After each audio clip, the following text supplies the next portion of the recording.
यस्तो छ मौसम बबाल छ हामी रत्नपुर अब लागेका छौँ होइन साह्रो नै खिच्नु छ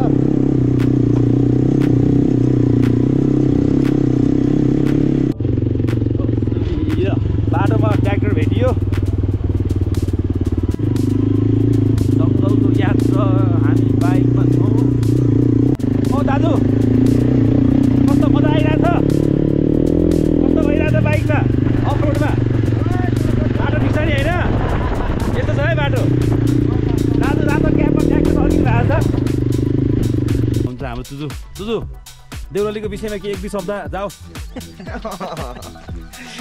केही जाओस् न एक दुई शब्द मलाई त केही आउँदैन त्यस्तो भन्नु त यता हाम्रो मनोज भाइ के छ एकदम रिजनेबल देउराली देश रमाइलो छ नि त एकदम दामी रमाइलो छ होइन Penang guest house highland Sonam भाइ आज शनिबार है यसो रिफ्रेस हुन निक्लियो नि होइन कस्तो भइरहेछ एकदम राम्रो फिल ए तिमी आज के कहाँ जानु लाग्यो खास थोदुङ जानु लाग्यो ए गुम्बा थोदुङ गुम्बा ओके कस्तो छ सिँगेरी थोदुङ तर्फ जानेछ जाउँ एकदम सिनेरी राम्रो छ सबजना हिँड्नुपर्छ हामी भट्टर ग्याङ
है ठ्याक्कै अहिले चाहिँ हामी चिज उत्पादन केन्द्र थोदुङ रामेछाप दुग्ध विकास संस्थान दुग्ध पदार्थ उत्पादन तथा बिक्री वितरण आयोजना नेपाल सरकारको स्वामित्व भएको होला है नेपाल सरकारको स्वामित्व भएको यो चाहिँ गोकुलगङ्गा गाउँपालिका पर्यो नि यो गोकुलगङ्गा गाउँपालिका वडा नम्बर 1 मा अवस्थित चिज फ्याक्ट्री 2015 सालमा चाहिँ यो स्थापना भएको रहेछ यसको चाहिँ यहाँ चिज स्टोर यहाँ त चिज गर्ने अहिले चाहिँ यो उत्पादन छैन यहाँ अहिले घिउ मात्रै है चिज छैन है ए स्टक उता स्टक गइसक्नु भयो है ल डिडिसी ए हाम्रो उहाँ चाहिँ विकल कुमार थोकन हुनुहुन्छ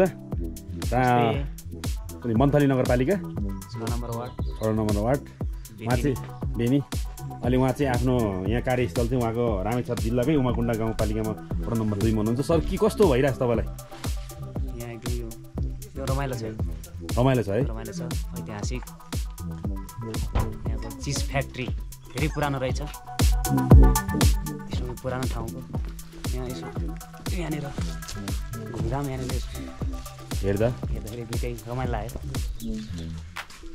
कति साल भयो सर उमाकुण्डा बस्नु भएको भयो उमाकुण्डामा करिब 14 पुरा हुनु लाग्यो भनेको यहाँको तपाईँको ठ्याक्कै स्पेसल चाहिँ तपाईँलाई के लाग्यो यहाँ हरेक कुरा छ राम्रो कुरा धेरै छ होइन तर ठ्याक्कै यहाँको टिपिकल हुन्छ नि टाइपको यहाँको गुम्बा त्यसै गरी यहाँको यही यो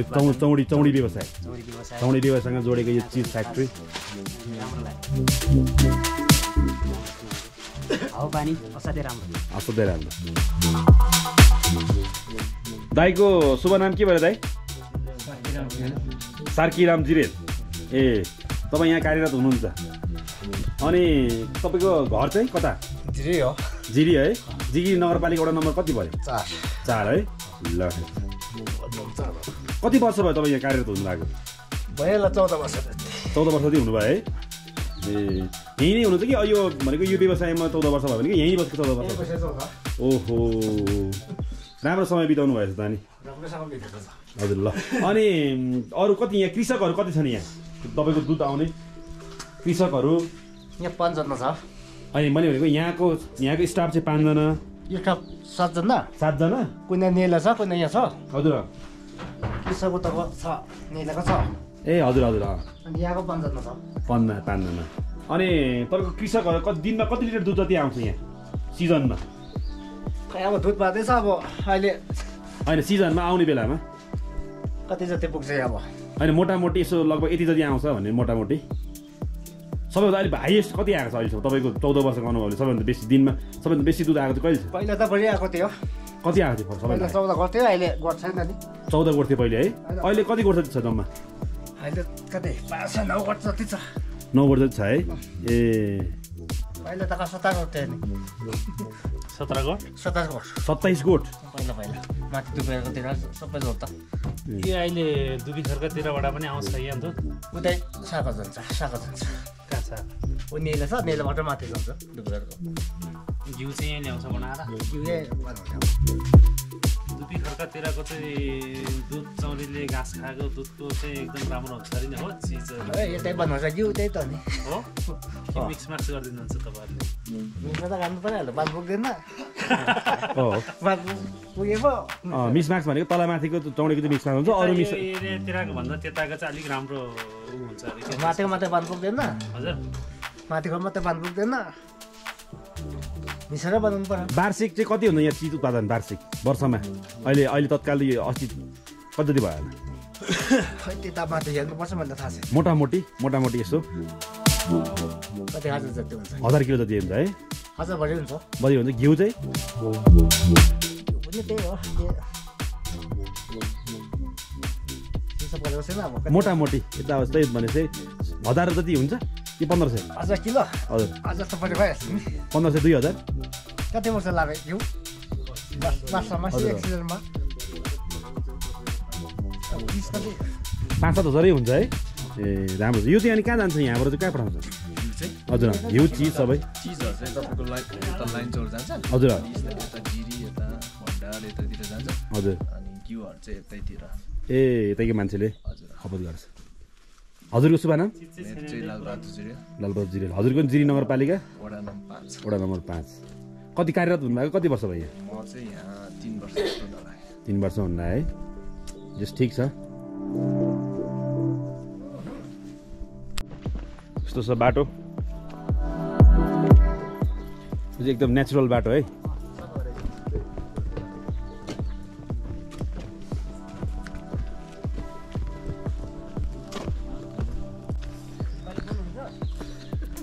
अनि मिसहरू कता हिँड्नुभयो?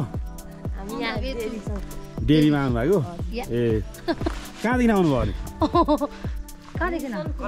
सोलखुम्बु रामेछापबाट होला? ए ए ल पोदुङ। हामी चाहिँ टक्क घिउ लिन आएको थियौँ यहाँ। कस्तो घिउ एकचोटि देखाउनु त? घिउ राम्रो छ। एउटा निकाल्नु हेर्नु। सस्ताको घिउ। ल उता लेखेकोपट्टि छ कि? ओरिजिनल।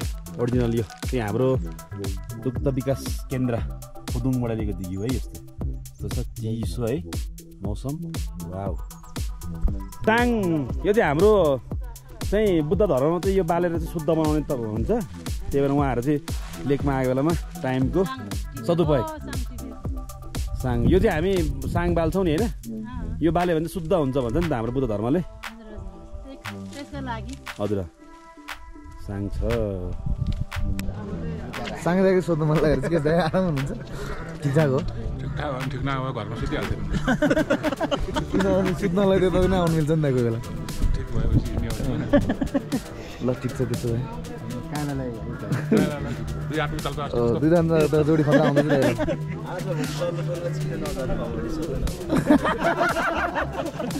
किन सोधौँ होला बिचरा। मसँग भयो यतापट्टि अब